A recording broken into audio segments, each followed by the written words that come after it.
everyone. Welcome to our panel. Just going to give a couple seconds to get everyone in here. But thank you so much for being here this afternoon. Can everybody hear me okay? Just give a yes in the chat real quick. Wonderful. Oh my gosh, look at yeses from all over the place. Thank you all so much for being here. We have a great evening planned for you, and I so appreciate you taking the time to be with us this afternoon or evening, wherever you are. We are using a virtual platform, so if anything goes wrong, if anybody freezes, just bear with us. We do have a lot of people using the bandwidth, but we will get right to it. So this is a panel between Georgia and I'm getting some feedback. Just want to make sure everyone can mute. All right, perfect. This is a panel between Georgia Tech, between Rensselaer Polytechnic Institute, and also Harvey Mudd College. We are represented by 3 admissions staff members and also 3 students. This is really an opportunity for you to hear from current students at our institutions and to bring everyone together to talk about life as a woman in STEM and as a person who might be considering pursuing a career in STEM. Now, wherever you're coming from, wherever you're at in your journey, we're really excited to have you here. Just so that you know, due to the large volume of individuals at this event tonight, we may not be able to get to all of your questions, but we will try our best to answer as many prominent questions as we possibly can. We will also give you access to our contact information before we end tonight, so that if you have follow-up questions, you can definitely email us or connect with us. Just to give you a general overview, we are going to go through school introductions, then student introductions, and then we are going to move on to the panel discussion. And I don't want to take up any more of your time to keep with the timing, so I'm going to pass this over to Alexis at Georgia Tech. Perfect. Thank you so much, Alex. Can everyone see and hear me? I've been having some video issues, so if at any point you can't see me, hear me, go ahead and put that in the chat box. So my name is Alexis Shemrai, and I'm a senior admission counselor with the Office of Undergraduate Admission at Georgia Tech. Today, the purpose of the event, like Alex said, is really to give all of you students an opportunity to connect with some of our current students. That being said, I definitely want to give you guys a little bit of background about Georgia Tech, who we are as an institution and whatnot, without going too heavy into everything.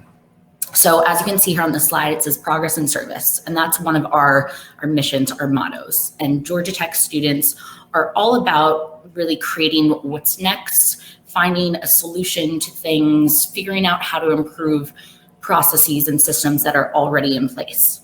And then this idea of service, of really kind of looking to your left, to your right, and imagining who you could bring with you to really help elevate the next steps for progressing things as needed. Georgia Tech's a very competitive environment, but it's a very collaborative, competitive environment. Then in terms of our academics, so Georgia Tech is a mid-sized institution with about just over 16,000 undergraduate students. We're not an all-encompassing undergraduate institution, meaning we are very specialized in the degrees that we do offer. As you can see here, it's 36 majors in 6 colleges. And a good thing to note is all of our degrees, students will graduate with a Bachelor's of Science, whether that be for computer science, for industrial engineering, for business, for something in the liberal arts college. Now, one of the things that we're very proud about here at Georgia Tech is our connection and development with the female population on campus. So I know there's a lot on the slide here, but what I would recommend is to take a photo of this with your phone, screenshot, whatever works best for you, because there's so many great resources here for you to look into later on. As you can see, it says 2020, so that is from this most recent year. We're in the process of updating everything for this current year. But what's great about Georgia Tech, as you can see, women by the numbers, median starting salary, and then you can also see a lot of the women's programming resources that are available to our students. And once you guys have a chance to speak with our Georgia Tech student ambassador, Anna Montgomery, she's part of what's called the Women's Recruitment Team. She's been with WRT since the beginning of her time at Georgia Tech, and she's now in her second year serving as the executive president for the advisory board. So I don't want to bore everyone with too much of, like I said, getting into too deep of the weeds and whatnot. So on that note, I'm going to go ahead and pass it off to my next lovely colleague over at Harvey Mudd.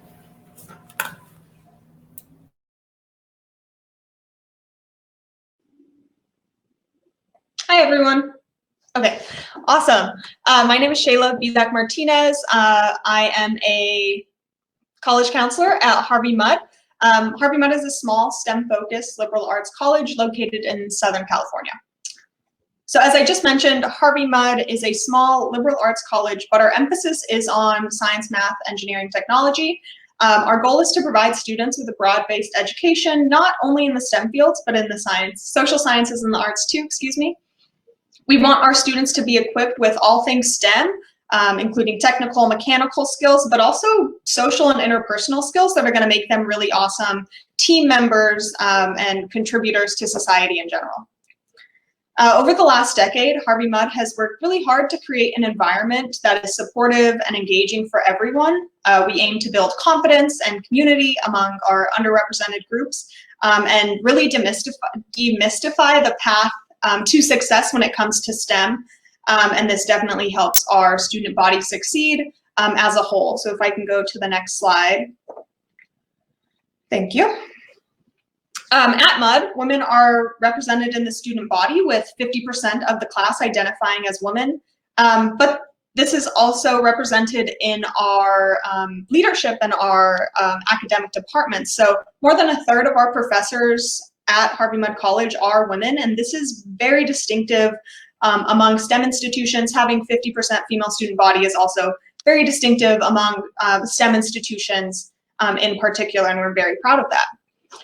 Mudd only serves undergraduate students. This means that you'll have your professor's full attention. I know Sonia, the student who's with me today, will go into all of your questions about how mentorship works at Mudd, how being a woman here is really awesome because you both have your peers to look up to who are women excelling in STEM, but also our alumni, a vast alumni network, and also professors who are really making it in the field that they're choosing to dive into. So it's really great. And because we only serve undergraduate students, you develop those one-on-one relationships with your professors and really can lean on them and seek advice from them if needed. Aside from our academics, we do also have these different clubs and resources listed on the screen that are available for our students. Our clubs are more extensive than this, of course, and they range from affinity organizations for students who hold particular identities, to special interest groups, to intramural club sports, and so much more. And then we're also part of something called the Claremont Consortium.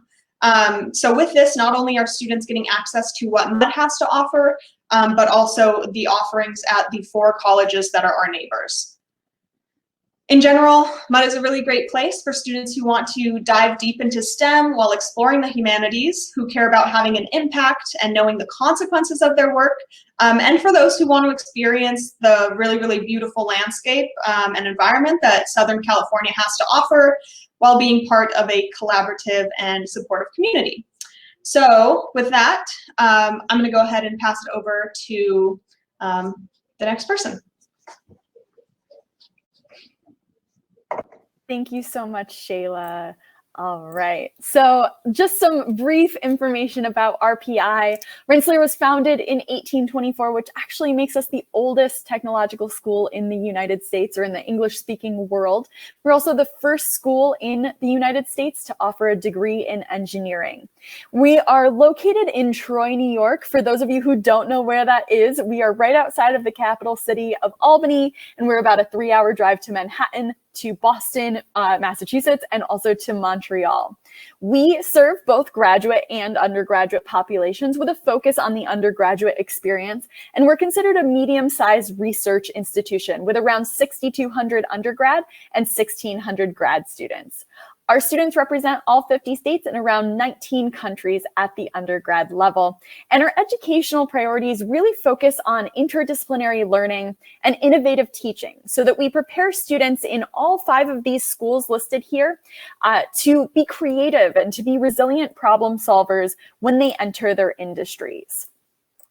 Rensselaer's motto is "Why not change the world?" And we focused on ensuring, especially within that all women on campus have access to the resources that make that question a reality and help them to do just that, change the world.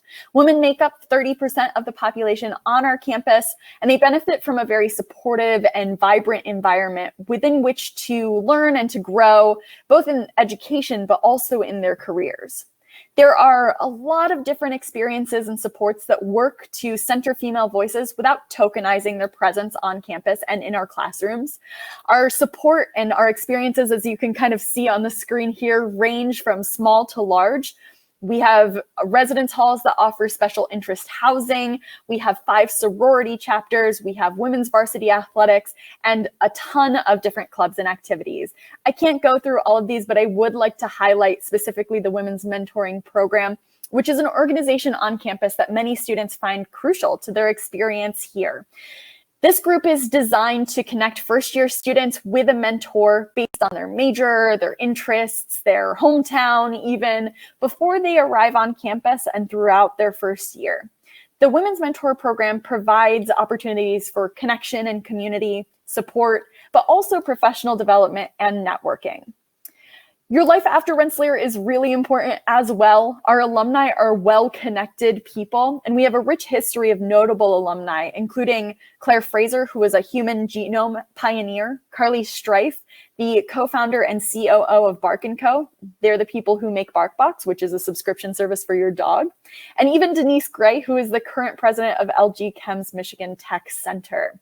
With that reputation for innovation and creativity preceding our graduates, our grads go on to be consistently in high demand across so many different areas of professionality. They go on to work at small startups and large corporations, and also go on to pursue grad degrees at places like Harvard, Duke, Stanford, and Carnegie Mellon. And with that, I am going to pass the mic to Anna, who is our first student speaker, who's going to introduce herself.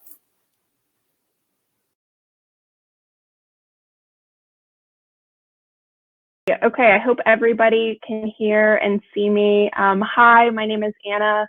I'm so excited to be with everybody this evening. I just want to say events like this are really exciting because I was in your shoes just a couple years ago trying to figure out kind of what was next for my life post high school. So, you know, if you're coming in with a lot of questions, maybe some confusion, even a little bit of nerves or even a lot of excitement about what's next for you guys, I'm just really excited to be here and hope that pieces of my story and Sonia's and Sydney's story really kind of speak to you, and hopefully our experiences can help maybe shed some insight into the questions that you guys had, because I'm sure we've had them too. But with that, a quick introduction of myself. I'm Anna Montgomery. I am representing Georgia Tech.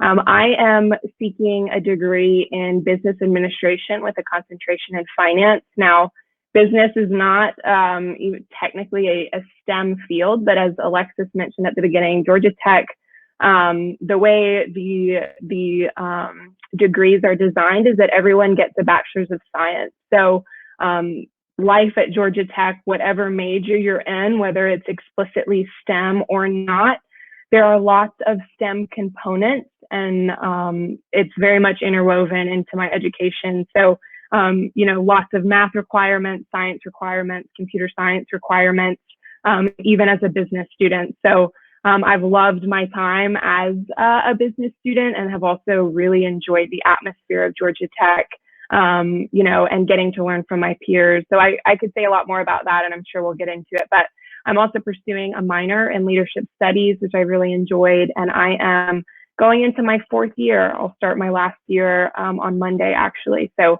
I'll be graduating this May.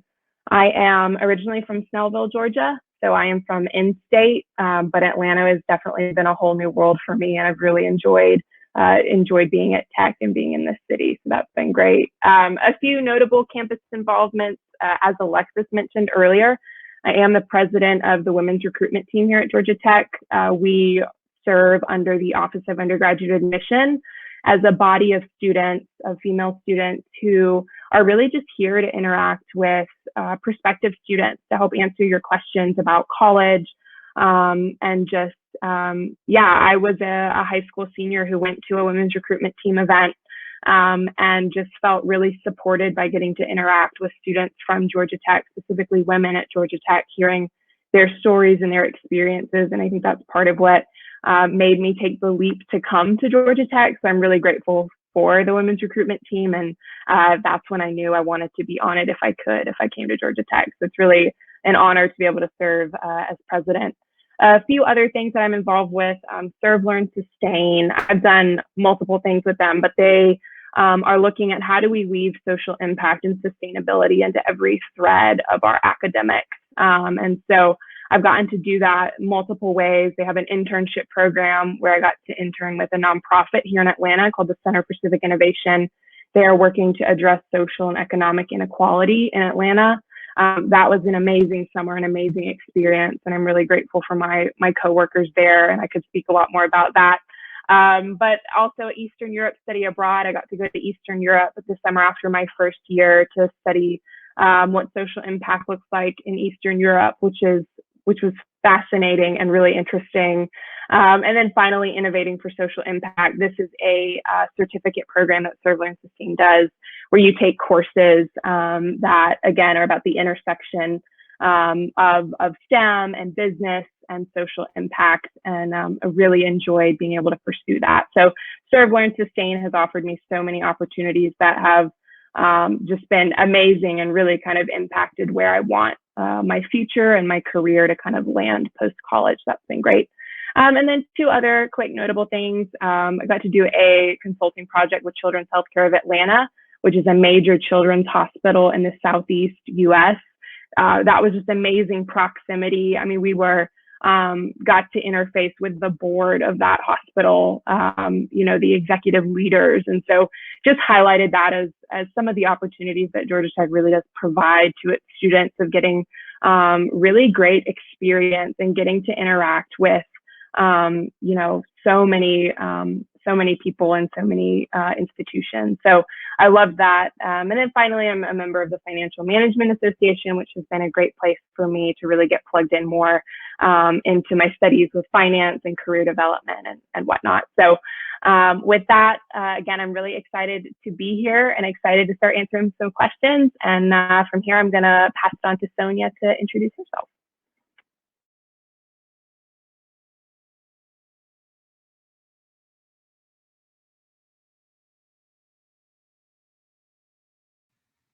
Hello, can you guys hear me?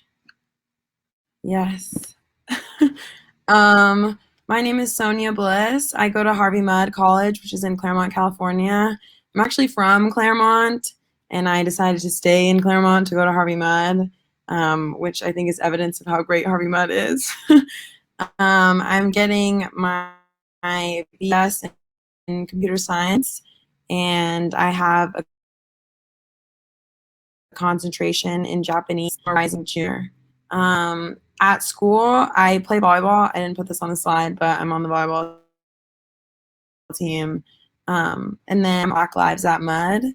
I grade and tutor for different classes because Mudd's core curriculum spans basically every science. And so I'm pretty well versed in every STEM, I would say.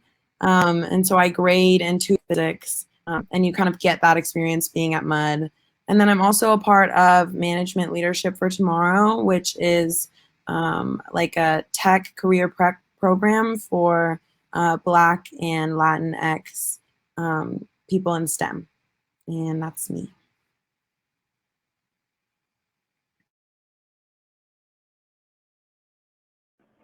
Hello, everyone. Hi, my name is Sydney Newman. At Rensselaer Polytechnic Institute, I am pursuing a Bachelor's of Science in Material Science and Engineering. I'm currently a junior, so I will hopefully graduate next year. I'm originally from Nottingham, New Hampshire, so I made the trek out to New York. And then, as Alex mentioned, RPI has lots of opportunities for involvement on campus. And as you can see, I definitely took advantage of those. Probably my most favorite one, and I know this is already touched on already, but I'm the current president of the Women at Rensselaer Mentor Program.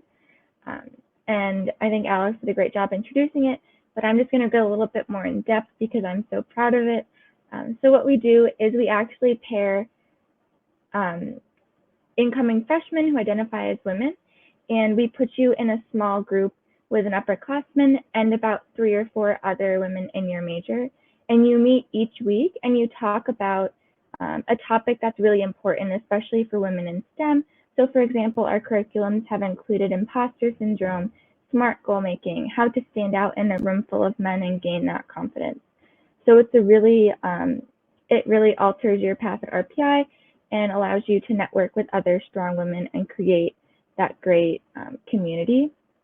I think just to touch on one other thing is we have a really large chapter of the Society of Women Engineers at RPI.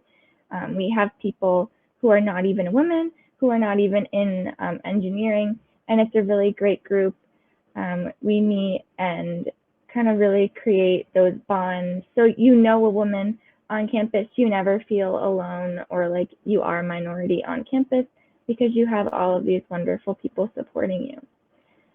And then something not on here that I'll just touch on is I have also secured an internship for next semester working at Pacific Northwest National Labs.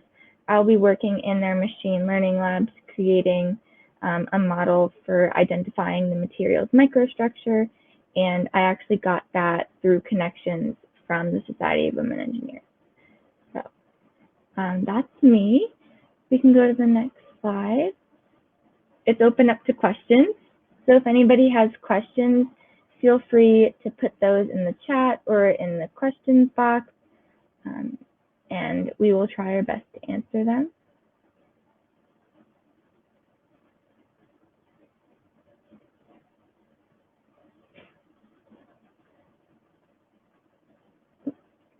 All right. So if everybody wants to broadcast again, it can be like a little panel. But I'll start things off by just posing this question: what drew you to your major, and what do you like best about it? So whoever wants to hop in first, go ahead. Sonia, do you want to take it? Yeah, I can go. I guess a few things drew me to computer science. Like I said, at Mudd, the core curriculum is very extensive, and so you will take classes in like pretty much every science. And so when I got to Mudd, I think I was pre-med. I honestly don't remember because it doesn't matter on your application. But I got here and then was taking my core classes, and I took one of the intro computer science classes, and the professor for this class is actually like very well known. His name is Prof. Dodds. And it's one of Mudd's only giant classes. Like every other class at Mudd is very small, like 15 to 20 students. And this class is like 200 people, but he knows that the class is huge. And so before the first day, he memorizes everybody's name and face and like makes it super personal. And so after taking his class, I was like, I love computer science. But if I had a really mean professor, like maybe I wouldn't like it. I don't know. I think for me, so I came into college really not knowing what I wanted to do. I was really interested when I came in doing industrial design, which is really this intersection of like math and physics with design, which was something I was really interested in because I've loved art ever since I was younger. But kind of my senior year of high school, I took AP Art Studio. I don't know if we have any artists out there, but I just got studio class was a lot. And I realized at the end I was pretty burned out. And so that was like right before I graduated. And it was like, okay, what am I going to do? Because, you know, I was looking at Georgia Tech specifically because they did have an industrial design program. And for so long, I thought, okay, that would be a great fit. But I realized, okay, maybe maybe this isn't what I want to do. And so I was kind of at a loss my senior year, like right before going into college, of like, what do I want to do? And so that's why I decided to apply as a business student, because it was so versatile. I knew that there were a lot of different paths I could take with it. And my mindset kind of coming into college was, you know what, I'll start as business because it is versatile. And if I find something else I want to do along the way, then I have the freedom to change. And so, you know, kind of to Sonia's story too, like, you know, it's not, I think sometimes you can put pressure on yourself if you have to know exactly what you're going to do coming in.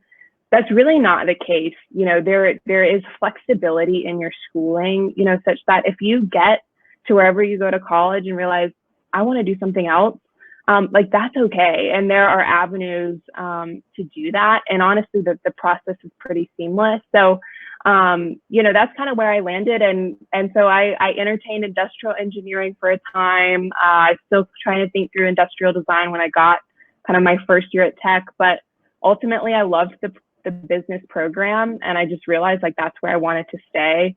And so I've been really thankful just to be where I am, but I'm also really thankful that I had the freedom and the flexibility to be able to entertain other ideas.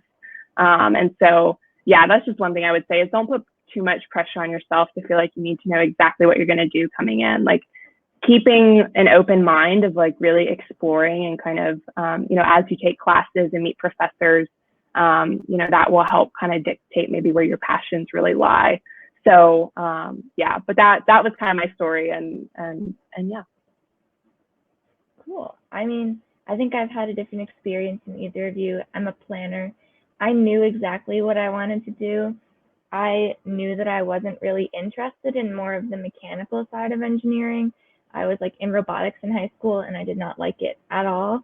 So I chose materials because I would be able to go into a wet lab and work on like the chemical structure, but then I'd be able to go into a more like testing based lab and test like the strength and tension and all of those cool mechanical properties of materials and kind of have that flexibility with what I want to do. And I've really enjoyed it. I get a lot of lab time, so I have not regretted my decision whatsoever. All right. So moving right along to another question. I've seen this one pop up in the chat a few times. Did the fact that women are a minority in STEM and within a lot of majors at STEM schools make you concerned at all when you were deciding on your college or what you wanted to do? I can hop in. Yeah, I mean, when I considered coming to Georgia Tech, I think that was in the back of my mind. You know, it's just Tech has historically had an imbalance. We've gotten a lot better. We're currently at 43% female, which is very exciting, but it hasn't always been that way. And so that was definitely something that I really thought about and had some concerns about of like, am I going to be able to come here and kind of find my place and feel belonging? And thankfully it's like I have, and I think that's been a credit to the different organizations I've been a part of. The women's recruitment team has been a great place to find kind of that community of seeing other women who are pursuing kind of their passions and really killing it too. And so, you know, I think finding those smaller kind of pockets on campus has been really helpful for me. And I'd also say having really strong female professors too, like women professors, has been amazing. Like to hear their story and the industries that they came from and the work that they did, and now that they're, you know, teaching, you know, in academia, like it's really amazing to see kind of the trails that they've blazed as you get to sit in their class and kind of take that in. So yeah, the answer to the question, yes, I definitely have those concerns, but it's been really cool to really be in the thick of it now and see, you know, how those things, you know, have been addressed in the ways where I really have felt belonging and so it's been a great experience. But yeah, that was definitely a concern. I can jump in and go next. So I think everybody thinking about STEM, especially as a woman, you are a little bit worried about that. Like, am I going to be treated differently? Are people going to start talking over me? That kind of thing. But I think once you step onto campus, and really any campus with strong presence of like women supporting women groups, those fears kind of go away. You know, I went to a women's preview day at RPI, and just seeing the amount of like tables for, you know, clubs like Society of Women Engineers and then Women at Rensselaer Mentor Program, it kind of eased my worries in that sense. And then once I did get into RPI and I started talking to people, you know, you do end up in classes where you're one of two girls, especially since we have smaller class sizes. But what's great is you've already built that community of women outside class. So, you know, you can text them and be like, oh my gosh, this person just said this to me, like, you know, and kind of vent and feel better about it.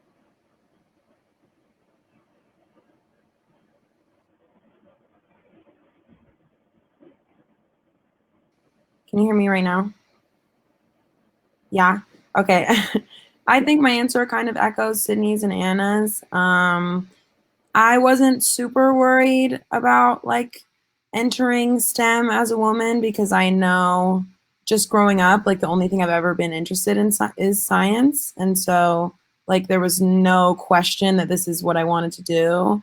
And also, you know, being Black as well is like kind of like a thing stacked on top of being a woman.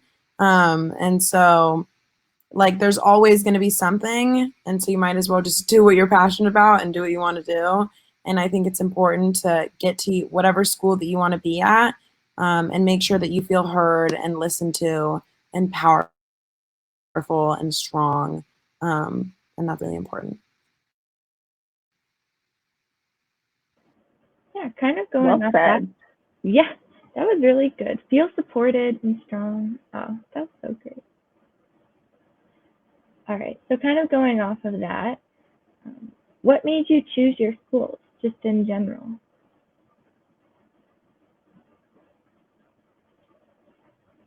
I can answer this first if you guys can hear me.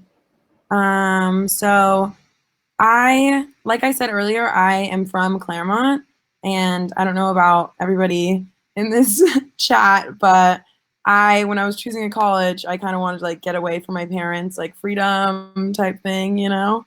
And so I wasn't planning on staying in Claremont, but I started talking to the volleyball coach, and at first I was like, leave me alone, like don't tell my mom that you're interested, because I didn't want her to know that I could stay in Claremont. But then I was like, you know what, I'm gonna give it a shot.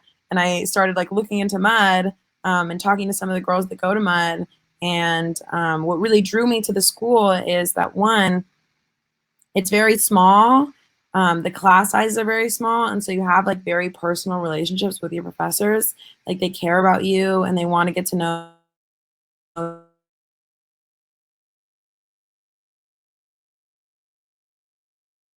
you, and like you're important and that people are looking out for you. And I also chose Mudd because the atmosphere and the environment is very collaborative and not competitive at all. And I think STEM in general, just like high academic institutions kind of tend to be competitive. And Mudd is very collaborative, and everyone is just looking out for everyone all the time. And so there's kind of like this like succeed together, fail together mentality. If you're in a class that's really hard, which is going to be, you know, the majority of your classes, everyone's working together and like wants you to do well. And so you're never doing your homework by yourself. Everyone is like, okay, let's meet at midnight and do the physics. You know what I mean? And if one person understands, they'll stand at the front of the room and try to explain to everybody else. And so it's nice to feel like your peers, there's that like super collaborative community. And so that kind of helps balance out the curriculum, I would say, is that you're never going to be like crying in your room by yourself doing your work, because there's such a strong sense of community. Yeah, I would say for me, this is kind of a boring answer. Sonia, I really liked your answer, your anecdote there. But for me, it was A lot actually ended up revolving around finances. So like, how was I going to fund my schooling? And so for me, I knew staying in state, was pretty important unless I had gotten a big scholarship kind of for an out-of-state school. And so that kind of really narrowed my pool of schools. And so what ultimately kind of drew me to Georgia Tech, though, was, I really liked, I knew it was going to be an environment that pushed me. Like, I knew it was going to be hard. And I wanted that, like, hard, but not impossible. And so I've been really appreciative of the kind of the culture at Georgia Tech, because to Sonia's point, like, it's hard, like, but that hard isn't bad. Like, it's a good thing to be pushed, to be pushed outside of your comfort zone, to be pushed intellectually. And I knew that if I came to Georgia Tech, I'd be able to get that. And that's been really true. So I think that really kind of sold me on Georgia Tech. I was also really interested. Georgia Tech was just so well positioned and kind of innovation and forward thinking. And that really excited me. Like, whether I was in a STEM major or not, just being in proximity of what are other people doing, what are international affairs students doing, what are computer science students doing. I mean, it was just amazing. I think one of the coolest things of being at Tech is hearing about what your peers are doing and the projects they're working on. Just to give a little plug to the school, like when COVID hit, Georgia Tech faculty and students got together, like the chemistry department and the sciences department got together, made an asymptomatic testing program to test you for COVID. The students got weekly tested, like this whole past year, with a COVID test that Georgia Tech faculty and students created. The computer science students made the interface, so all the technology behind being able to log into your portal, sign up for a test, go get tested, get your results back. Computer science students and faculty worked on that side.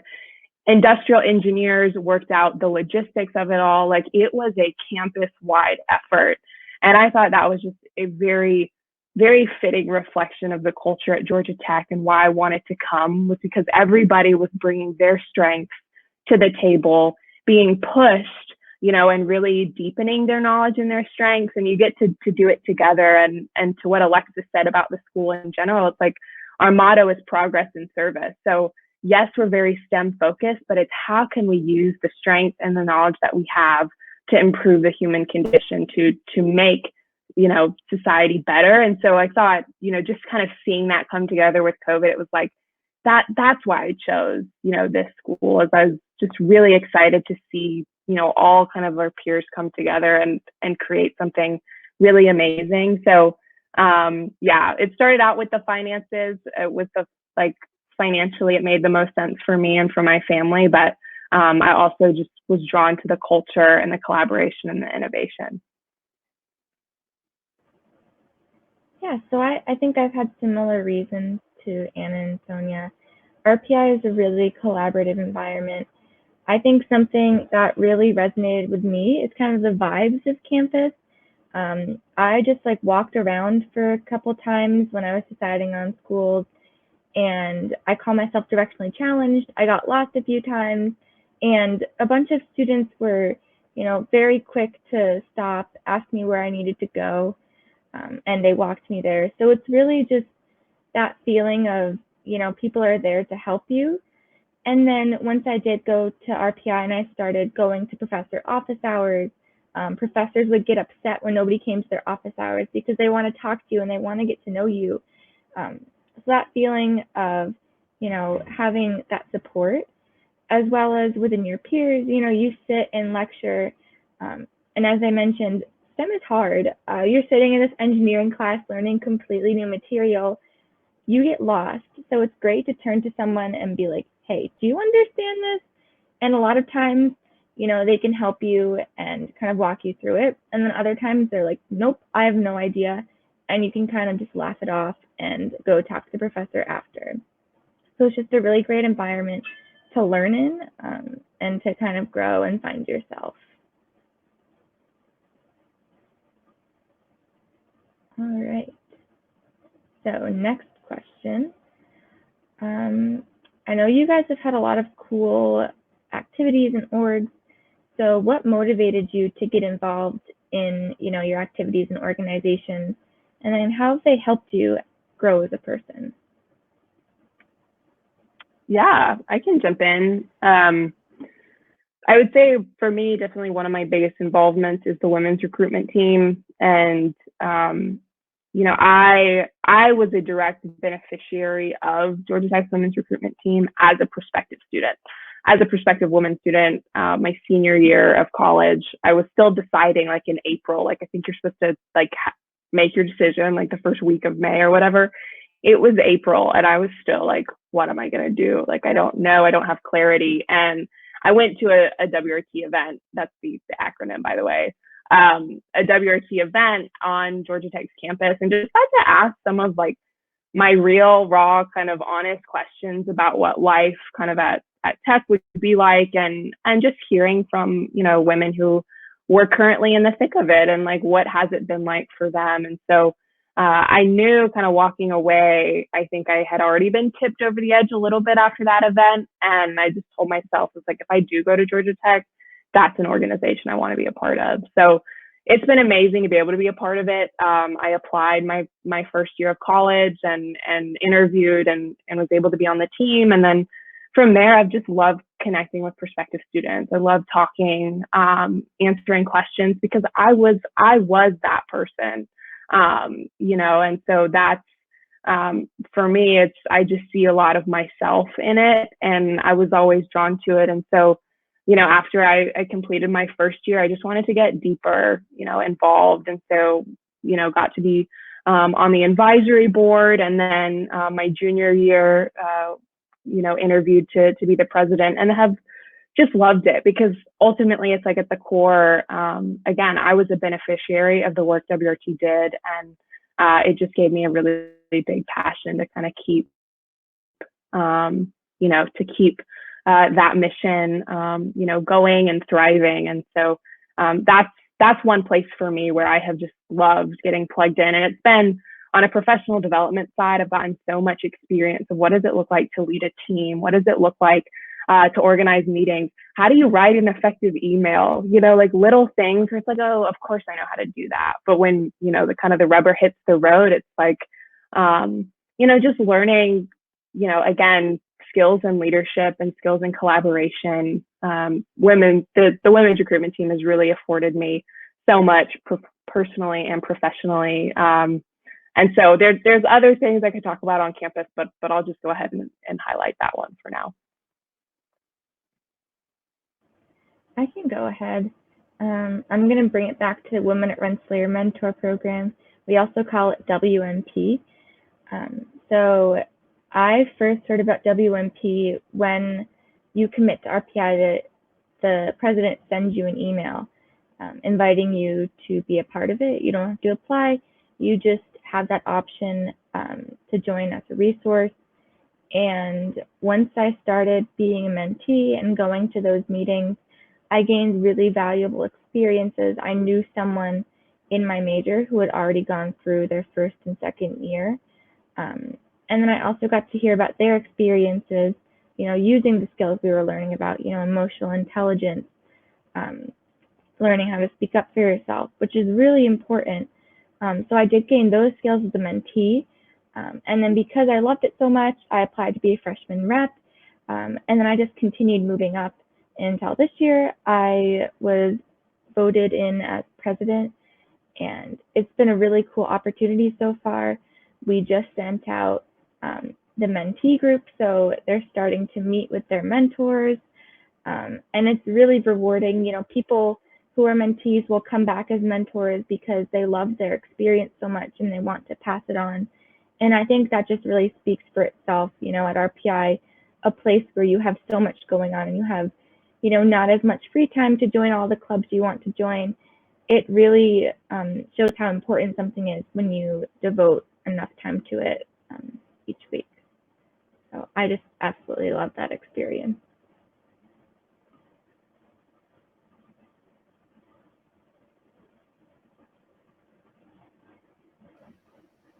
Can you guys hear me? I don't know if my unmute is working. Okay, cool. I would say that what I kind of spend most of my time doing is probably volleyball, just because sports are like pretty demanding, I would say. And so I don't know if you guys know, but Mudd is a part of like the Claremont colleges. And so there's like a consortium of schools. And so I play volleyball. The gym is on Claremont McKenna's campus.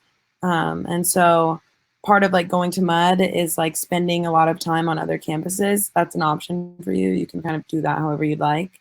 And so I do spend a lot of time on the volleyball team. And right now I'm actually working with the coach and the Office of Black Student Affairs to create like a Black Athletes Association for like the Claremont colleges, which I'll be like kind of creating, I guess, which is kind of cool.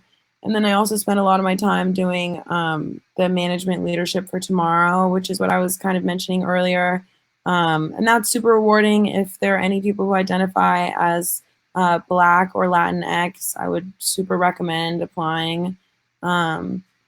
It's really nice, and it like prepares you for a career in tech, I would say. And so I've already had meetings with like Bloomberg and Google and Microsoft and stuff like that that are like facilitated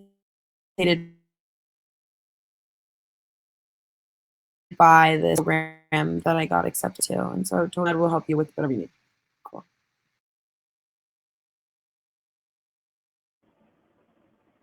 All right.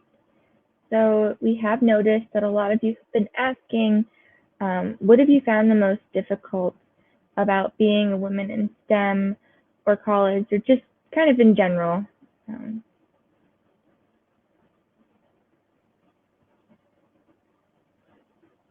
I can jump in.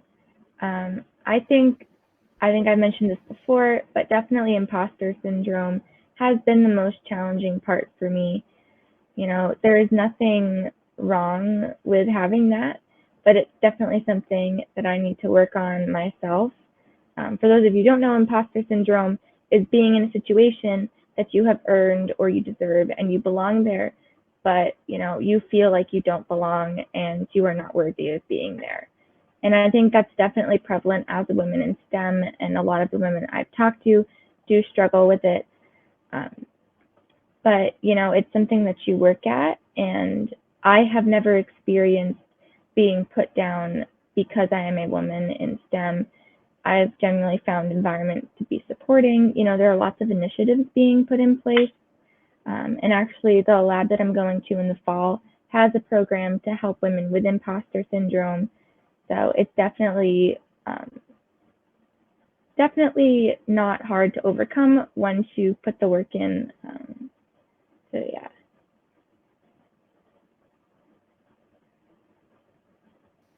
I guess kind of agreeing with Sydney, I would say imposter syndrome is huge.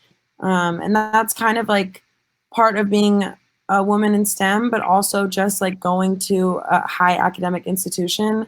Like I feel like anyone in high school, you kind of feel like you're really smart, and then you get to college and you're like, oh my gosh, everybody's smart. Like I'm not the smartest. And that's kind of like something that you need to come to terms with. Like you're going to get to college and not be the smartest. And that's totally fine because everybody is awesome in their own way. And, you know, being academically the smartest is not what makes you cool or unique. And so that was definitely something that I had to come to terms with, like just getting to class and having it be really hard and being like, oh my God, I have no idea what's going on. And then going from there, rather than high school, I went to a public high school. It was pretty chill. And I was kind of understanding everything in that situation. Yeah, I echo both Sydney and Sonia. I think, you know, Alexis, the admission counselor you heard from just a little bit ago, she would always tell me, or like our team, like admissions part at departments at colleges, like they admit you because they truly believe you have the skill set to succeed where you're going. And I think a lot of times it's really easy to question that. And I can definitely say I am my own worst critic. You know, and so I think a lot of the difficulty for me has been myself, you know, just getting in my head, and like every semester I even found I was getting like this week. Like I'm always a little anxious going into the next semester and reading the syllabi for the first time. And you read through it, you're like, oh my gosh, can I do this? Like, am I up for this? Do I have the skills for this? What if I can't? What if I fail? And you would think, it's like, Anna, you are literally going into your last year. Like it's going to be good. Like you can do this, but it still creeps in. And so, yeah, to Sydney and Sonia's point, I think that imposter syndrome of like, can I do this? Like, just doubting yourself is so easy to do. So I think that's been one of the most difficult things. But I will say, like, for me, I found once I give myself a couple weeks to hit my stride in the semester, I love it. Like I love being here. I love my schoolwork. And not to say it's easy. It's not that it gets easier, but you do find your rhythms. You hit your stride. You meet people in your classes. You make friendships. To Sonia's point earlier, like you bond with people, like that kind of shared misery, so to speak, of like, really struggling with a class. Like you find people where you get to do things together, and it makes some of the best friends, just because of those late nights trying to get, projects done or homework done or whatever it is. So, I would say like imposter syndrome is real, but you do hit your strides and you do hit your rhythms. And it's really fun when you do, and you really get to kind of sit back and enjoy it and be proud of yourself of like, I overcame this, I'm doing this. And I love this too. Like I love where I am and I love what I get to do. So that's been really cool to kind of see in myself over and over and over again. I still struggle with it, but it's cool to watch yourself overcome, your own doubts. All right, and then this can be about imposter syndrome or, just regular academics. But what resources and support services have you taken advantage of at your time in college? I think one big thing I would mention is office hours. So I heard someone mention this already, but professors, and I don't know what the policies are across all institutions, but like professors are required to have time in their week, basically where their door is just open and you can come in and talk to them, whether that's about homework or, if you feel so led, you can talk to them about life, like whatever it is. They have these open door policies where you can go and kind of one-on-one, or most of the time one-on-one. If it's not one-on-one, it'll be in a small group setting.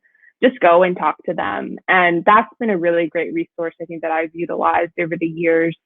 One specific instance I just mentioned is, and this was during COVID. So this was when my semester was completely online. It was back last fall, so a year ago. My professor would hold office hours once every week. And at first I was going truly because I needed the help. Like I had questions on the homework and whatnot. And she is one of the most amazing people I've met, and one of the people that's really inspired me in my own career. She's one of my finance professors, and just her heart for her students and for life. Like I found midway through the semester, I'd go and I didn't have questions for her. I just wanted to like spend time with her and hear more about her life and hear how she got to where she is. And I started bouncing my own career aspirations off of her, and she would give me advice and just be with me. And sometimes we'd sit on a call for an hour and just talk, about life, and I just get to take in her wisdom and insight. So that's to me been one of the most influential kind of resources that it's easy to just kind of let it pass by you, but it's been one I've been really thankful. I've been intentional to really take with it and run, because I've had some really profound kind of professors, and the impact they've had has been really, really meaningful. I guess for me, kind of similar to Anna, as I mentioned earlier, I'm a tutor and a grader. At Mudd, like your relationships with your professors are so important, and like every student has that. And so you have your small like classes with your professors, and then they also hold office hours outside of class for like a couple hours every week. And then there's also peer tutoring hours if you're nervous to talk to your professor. And so, like, I don't think I ever do my homework alone ever, because even if you don't have a question, you can just sit in office hours and do your homework in there until you have a question, or sit in tutoring hours and do your homework in there until you have a question. And so it's very like community based, and your professors are like care about you a lot. And I think that that's probably the resource that I've taken advantage of and that I am like a part of now as I tutor like a lot of core subjects. But yeah, curriculum wise, I think that's what I kind of lean on the most. And mental health wise, at Mudd there is because you know STEM is hard, college is hard. You have to take care of your mental health. That's like the most important thing ever. At Mudd, there's I think you get like 8 therapy sessions for free. Like you can drop in and just talk. We have like therapists and like psychiatrists and stuff in our mental health office, and you get some free sessions. And then after that, if you would like to meet with a therapist like solidly, then they can organize with a therapist that works in the community to get you like regular sessions with a therapist regularly for you. And so there are a lot of like mental health resources at Mudd for sure. And there are like accommodations for classes and tests, exams, stuff like that. So I definitely had similar experiences. RPI professors do have the open door policy, even outside of office hours. So if you want to stop by, that's definitely something I've taken advantage of. And then we also have peer tutoring. I know I sit in peer tutoring quite a bit. They're open for 4 hours like every night. So I'll just sit there with all the different people, listen to their struggles, kind of commiserate on that. And then I've definitely taken advantage of mental health resources. I'm very busy. I get stressed out, much like probably everyone else. And RPI has something called NAMI. I cannot for the life of me remember what that stands for, but it's basically like a peer counseling group. So you meet with other students at RPI and kind of talk about what you're going through. And it's a really great way to kind of work things out. RPI, if you are more comfortable just doing a one-on-one session, you can set up free therapy appointments weekly if that's something you're interested in with our counseling center. Definitely tons of resources. It was great to hear your guys' experience too. But I think we'll finish it out. Maybe if everyone wants to say a word of wisdom or advice, I can start out. So my advice is to just kind of be yourself and let that guide you. Don't try to be something you're not, to fit the mold, or whatever that means to you. Just be yourself and do your best.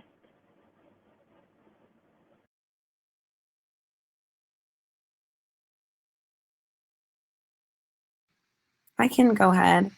I would say that, you know, as women in STEM, we are so valuable and so important.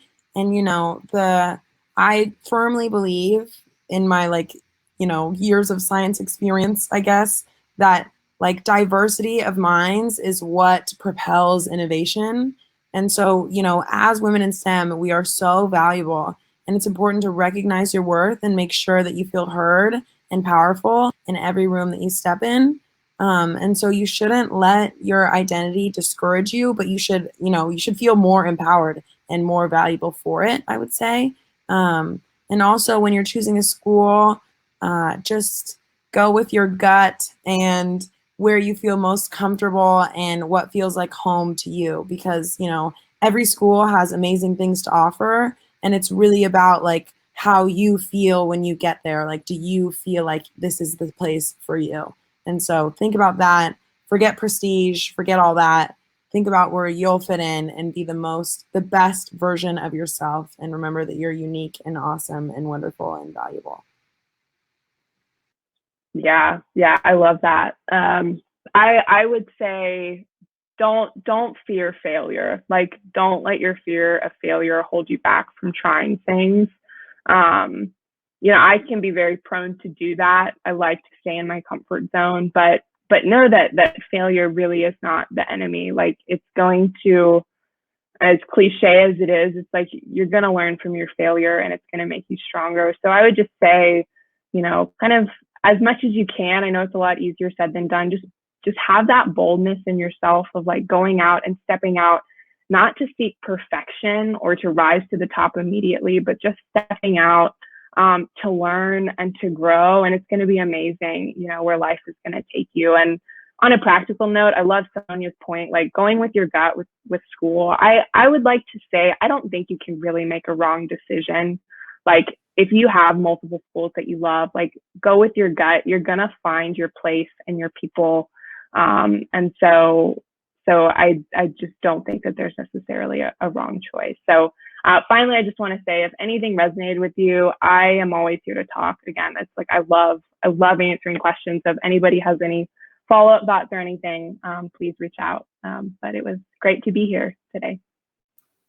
Thank you all so much. We are going to close this out since it is 7 p.m. You were all wonderful, and I'm sure we could have stayed on here for hours to discuss all of this and so much more. We did get so many great questions, so I do really encourage students, please do reach out to us. You have access to all of our emails on this slide. Feel free to take a photo. Whatever you need to do, we would love to help in any way that we can at any of our institutions. But we really appreciate you joining from wherever you joined from tonight, and appreciate so deeply our student panelists, and also Alexis and Shayla at Georgia Tech and Harvey Mudd, who might be keeping their cameras off because I know we were having a little connectivity issue with all of us on here. But thank you to all of you, and I hope that you have a great night. See you later.